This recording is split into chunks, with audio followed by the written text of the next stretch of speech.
পথের দিশা ফাউন্ডেশন। এই পথের দিশা ফাউন্ডেশন হচ্ছে বালুরঘাটের একটা বিশিষ্ট সমাজসেবী গোষ্ঠী। এরা অনেক অনেক অনেক ভালো কাজ করে থাকে। এবারে 2025 সালে মহালয়ার দিন তারা বেছে নিয়েছে বুনিয়াদপুরের একটি আশ্রমকে, যেখানে রয়েছে ছোট ছোট শিশুরা। তাই সকাল সকাল গাড়িতে পুজো দিয়ে চাকার নিচে লেবু রেখে সুন্দর একটা শুভ যাত্রা শুরু হলো। সকলে মিলে আমরা রওনা হলাম বুনিয়াদপুরের উদ্দেশ্যে, সেই আশ্রমের উদ্দেশ্যে। চলুন ধীরে ধীরে অনেক কিছু দেখাবো।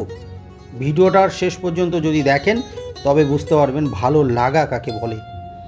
কোনো একটা জিনিস হাতে পাওয়ার পরে যদি সেই মানুষটার মুখে হাসি দেখা যায় না, তাহলে সবচেয়ে বেশি আনন্দ লাগে। আমরা ধীরে ধীরে সামনের দিকে এগোতে শুরু করেছি, গলি পার হয়ে মেন রাস্তার দিকে। আর পুজোর সাজে চারিদিকে ধীরে ধীরে সেজে উঠতে শুরু করেছে। দেখতে পাচ্ছেন প্যান্ডেলগুলো কীভাবে সেজে উঠতে শুরু করেছে। হ্যাঁ, আমরা সামনের দিকে এগোচ্ছি ওই বাচ্চাগুলোর মুখের দিকে তাকানোর জন্য, ওই বাচ্চাগুলোর মুখের হাসিটা দেখার জন্য। সকাল সকাল তেল ভরে নেওয়ার জন্য পাম্পে গাড়িটা ঢুকতে হলো, বাধ্য হয়েছে।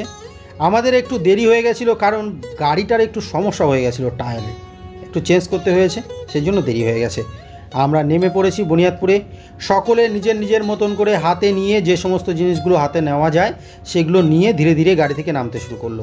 কিন্তু কিছু জিনিস ছিল ভারী জিনিস, যে জিনিসগুলো নেওয়ার জন্য একটা টোটোকে হায়ার করা হয়েছিল। সেই টোটোতে যত ভারী জিনিসগুলো ছিল সেই ভারী জিনিসগুলো দিয়ে আমরা কিন্তু সামনের দিকে সকলে মিলে এগোতে শুরু করেছি দল বেঁধে। প্রচণ্ড গরম ছিল, প্রচণ্ড রোদ, কিচ্ছু করার নেই, কোনো সমস্যাও নেই।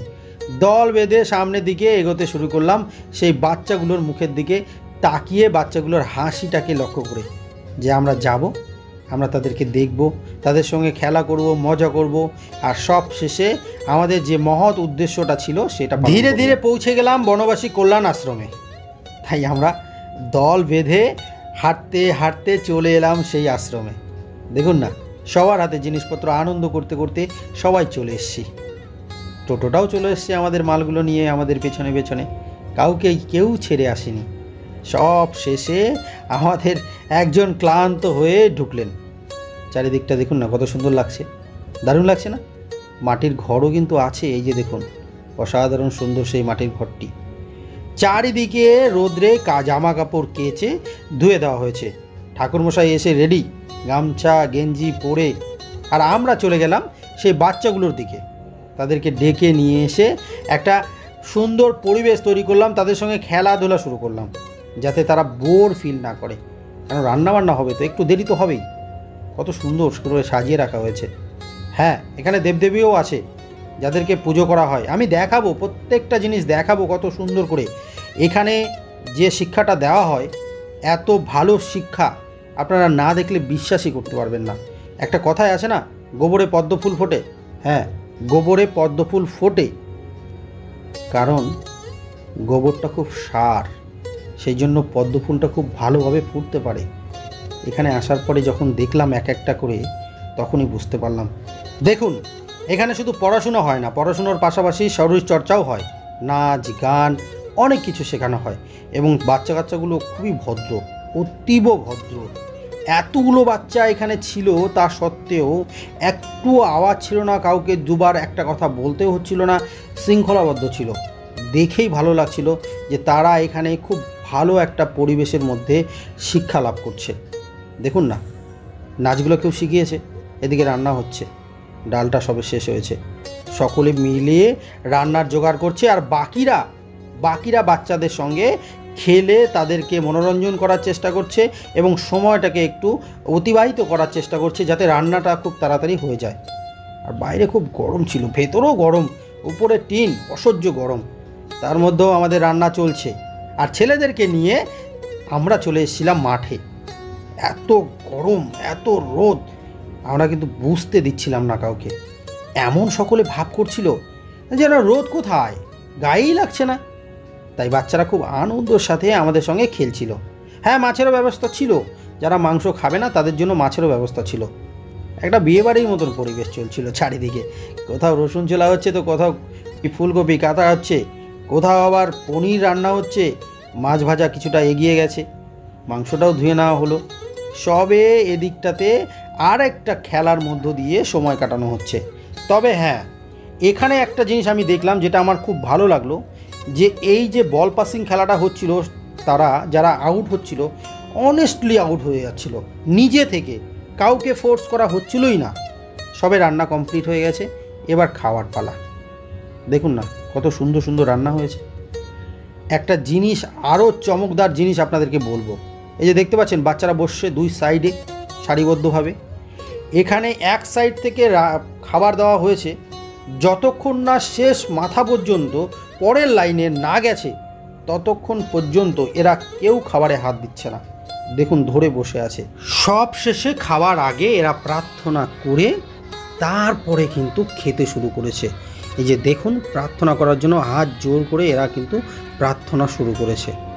খুব ভালো লাগছিল দেখে। এই যে দেখুন, প্রণাম করে এবার দেখুন খাওয়া শুরু হয়েছে। যারা পথের দিশা ফাউন্ডেশনে আমরা ছিলাম সকলে কিন্তু সুন্দরভাবে পরিবেশন করছিল, এবং সবশেষে নিজে হাতে পরিষ্কার পরিচ্ছন্ন করে তারপরে খাওয়া দাওয়া শেষ করে শুরু হলো আসল কাজ। এখানে মেয়েরা ছিল অনেক বেশি ছেলেদের তুলনায়, তাই প্রথমে মেয়েদের লাইন করে নিয়ে তারপরে ছেলেদের লাইন করা হলো। ছেলেদের লাইন করে নিয়ে এক এক করে নাম ডেকে সিরিয়াল করে দিতে শুরু করলো এই জিনিসপত্রগুলো। অনেকগুলো জিনিস ছিল, দেখুন না জিনিসের পেছনে যখন সকলে দাঁড়িয়ে আছে কতটা লাইন, কতটা লম্বা জিনিসের লাইন ছিল, অনেক কটা আইটেম ছিল, দেখলেই বুঝতে পারবেন। গুনে নিন না আপনারাই। পথের দিশা ফাউন্ডেশন একটা মানবিক দিক সবসময় দেখিয়ে থাকে, সেটাই আবারও দেখতে পেলেন, আমরাও পেলাম। আমাদের খুব ভালো লেগেছে, মানে আমার পার্সোনালি আমার খুব ভালো লেগেছে। আপনারা যেহেতু দেখছেন, আপনারাও আশা করি আপনাদেরও ভালো লাগছে।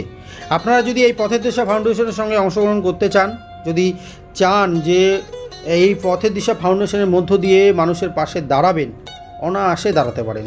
আমার ভিডিওতে কমেন্টস করতে পারেন, আমি আপনাকে যোগাযোগ করিয়ে দেব। পথের দিশা ফাউন্ডেশনের কিন্তু অডিট হয়, এই জিনিসটা মাথায় রাখবেন।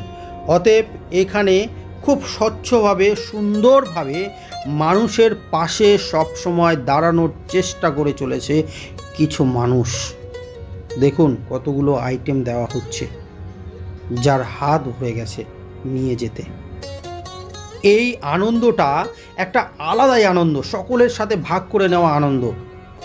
প্রত্যেকটা জিনিস এক এক করে হাতে তুলে দেওয়া হচ্ছে। এবং এখানকার যারা টিচার ছিলেন তাদেরকে একটা জিনিস আমি দেখলাম, ওনারা বললেন, আমরা যখন ওনাদেরকে বলছি বাচ্চাদেরকে একটু হেল্প করার জন্য পড়ে যাচ্ছে জিনিসগুলো, ওনারা বললেন ওনাদের জিনিস ওই বাচ্চাগুলোই সামলাবে, কারণ বাচ্চাগুলো সামলাতে শিখুক। এখানকার যে শিক্ষাটা আমার খুব ভালো লেগেছে পার্সোনালি। দেখুন ছোট ছোট খুদেরা কিভাবে সামনের দিকে ধীরে ধীরে এগিয়ে যাচ্ছে আর তুলে দিচ্ছে তাদের হাতে সুন্দর করে সাজিয়ে গুছিয়ে জিনিসপত্রগুলো। কত ভালো লাগছে না? ছোট্ট সোনাটা আজকে এবারে দুর্গাপুজোতে একটা সুন্দর পরিবেশের মধ্যে দুর্গাপুজো দেখবে, তার মুখে একটা সুন্দর হাসি। তোমার ওই হাসিটার জন্যই তো এত এত চেষ্টা করা পথের দিশা ফাউন্ডেশনের সকলের, যাতে তুমি এই আনন্দ ঘন মুহূর্তগুলো সুন্দর করে সকলের সঙ্গে কাটাতে পারো। আমাদের আজকের এই ভিডিওটা ছিল পথের দিশা ফাউন্ডেশনের একটা কার্যের ভিডিও। আপনাদের কেমন লাগলো অবশ্যই জানাবেন কমেন্টস করে। ধন্যবাদ, সকলে ভালো থাকবে।